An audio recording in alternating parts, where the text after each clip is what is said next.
আব্বা, বড় কাকা চলে গেলে তুমি কোরবানি দিবা কিভাবে? তুমি একটা গরু কিনতে পারবা? এত টাকা কি তোমার কাছে আসে?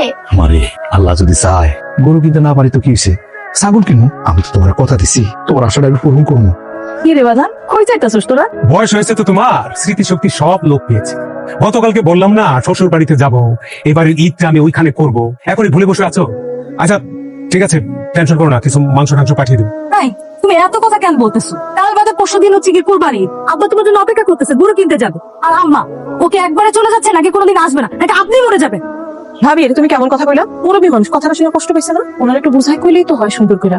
মা মানুষ, কোনো মা কি চায় তার সন্তানকে সেটাই করতে? এই যে আরেকজন চলে আসছে, কাটা গায়ে নুনে চিটা দেওয়ার জন্য। আই, তোমাকে কে বলছে এখানে আসতে?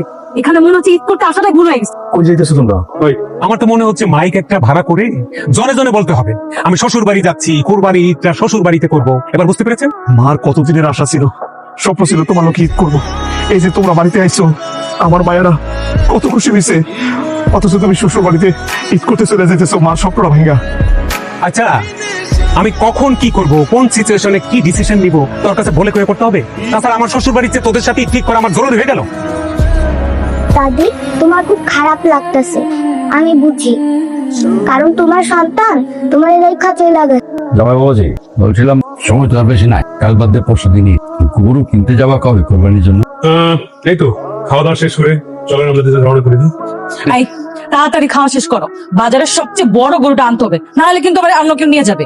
আব্বাজান, কত টাকা দিয়ে গরু কিনবা ঠিক করছো? শ্বশুর বাড়িতে ঈদ করতে আসছো, আশেপাশে যারা আছে তারা কিন্তু খবর রাখে আর জামাই কত টাকার মালিক আর কত টাকা দিয়ে কুরবানির গরু কিনছে। আম্মা, তুমি জলের নিয়ে কোনো চিন্তা করো না, ও বাজারের সবচেয়ে বড় গরুটাই নিয়ে আসবো, তোমাকে মান সম্মান নষ্ট হয়ে